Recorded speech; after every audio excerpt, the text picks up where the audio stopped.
அனைவருக்கும் வணக்கம். நான் இன்றைக்கு உங்களுக்கு மோர் குழம்பு இப்படி செய்கிறேன்னு காட்டப்போகிறேன். பாருங்க, மோர் குழம்புக்கு தேவையான சாமான்: தக்காளி பழம், வெங்காயம், உள்ளி, செத்தல், கருவேப்பிலை, தாளிக்கிறதுக்கு எல்லாம் எடுத்து வச்சுருக்கிறேன்.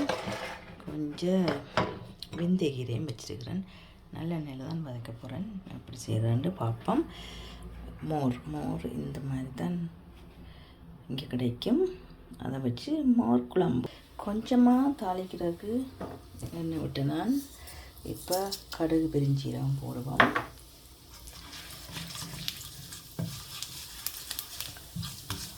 ஒரு மேசக்கரண்டியில் விட கொஞ்சம் குறைவாக தான் எண்ணெய் விட்டு நான் இப்போ வெங்காயம்,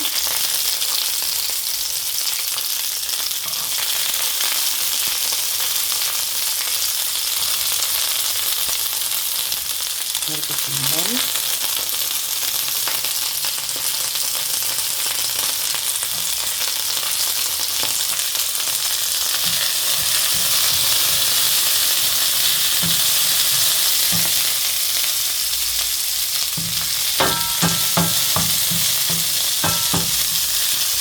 வெங்காயம் தண்ணி இருந்துருக்கு. நான் கொஞ்சம் பொறிச்சு பறக்குது, வச்சு வேண்டும் இல்லை.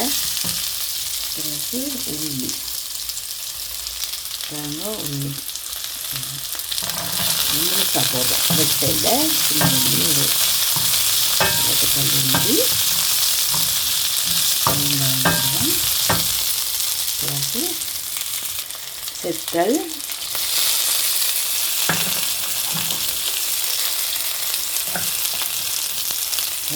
செத்தல்,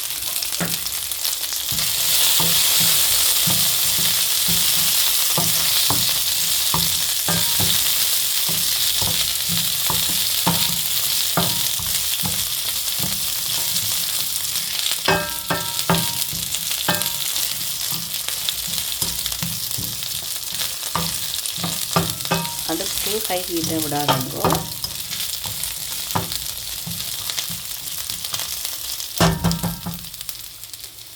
ஒரு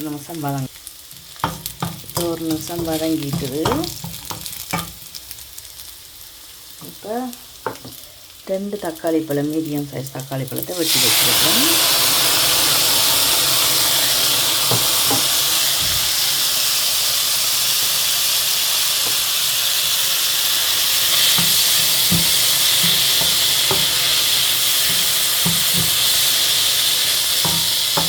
அளவான உப்பு, கொஞ்சம் மஞ்சள் தூளும் போட்டு மூடி விட போகிறேன்.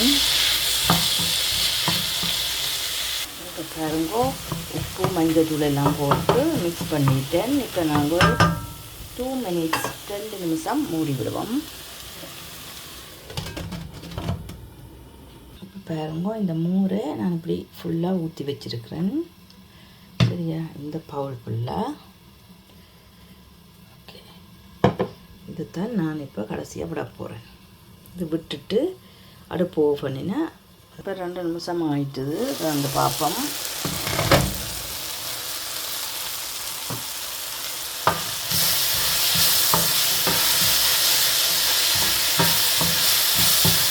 தக்காளி பழம் எல்லாம் நல்லா மெல்ட் ஆகி வந்துட்டுது.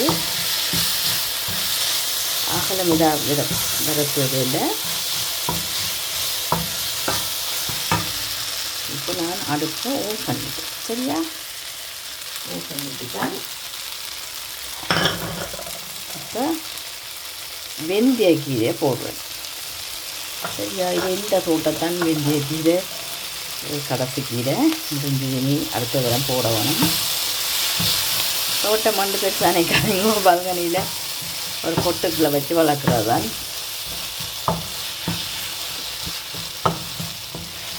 நல்ல ஹெல்த்தியானது வெந்தயக்கீரை. குளிர்மை இந்த அகோர வெக்கைக்கு சுவிஸில் 30-35 கிராத் வந்து வெயில் கொளுத்துது. ஆனால் இப்போ நான் இரவு என்ன நேரம் இதில் எப்படி இருக்கும் சமைக்கிறேன். நீங்களோ எடுத்து வச்ச மோரை ஊற்றுவோம். இருக்குல்ல, ரைட்டா, மோரை ஊற்றி மிக்ஸ் பண்ணினா சரி. இதுதான் எங்களோட மோர் குழம்பு. இதில் கொஞ்சம் தண்ணியை வச்சா இடியப்பத்துக்கு விட்டு சாப்பிடலாம். இது நான் சோறோடு சாப்பிட போனதுனால கொஞ்சம் திக்காக எடுக்கிறேன் சோறோடு சாப்பிட்றபடியாக. தக்காளி பழம் தானே, இப்போ ஒரு கொஞ்சமாக தண்ணி சேர்ப்போம். இதை கழுவி மோர் எடுத்த கப்பால் ஒரு கொஞ்சமாக தண்ணி சேர்க்குறேன். சரியா? அவ்வளோதான்.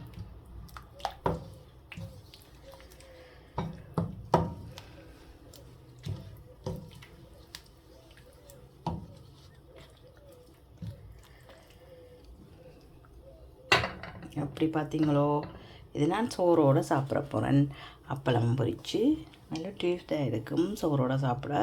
இது கொஞ்சம் நீங்கள் தண்ணியாக கூட கொஞ்சம் பாலும் விட்டு கொஞ்சம் தண்ணியும் விட்டிங்கன்னு சொன்னால் இடியப்பத்துக்கு சாப்பிட்லாம். நான் இப்போ சோறோடு சாப்பிட போகிறேன், பாசுமதி ரைஸ் சோறோடு. சரியா? எப்படி இருக்கு பாருங்கோ. போட்டுட்டு சோறோட உங்களுக்கு காட்டுறேன். ஓகே, இப்போ பாருங்கோ, ரைஸ் எடுத்துட்டேன். எங்களுடைய மோர் குழம்பு ரைட்டா. இது ஒன்று மட்டும்தான் சோறோட. அப்பளம், பொரிச்ச மிளகாய் எப்படி இருக்குது. மோர் குழம்பு செம்மையாக இருக்குது. நீங்களும் செஞ்சு சாப்பிடலாம். பாப்பம் எப்படி இருக்கு அந்த டேஸ்ட். சுடுவது சுடுவது சுடுவது. 3-2 செய்யணும். இது 10 நிமிஷத்தில் செஞ்சு முடிஞ்சிடும். சரியான பசி. பாஸ்மதி ரைஸை போடுங்கோ. 2 தக்காளி, வெங்காயம், உள்ளி, கருவேப்பிலை இதில் இருந்தால் காணும். மற்றது மோர். சரியா? மோர் குழம்பு.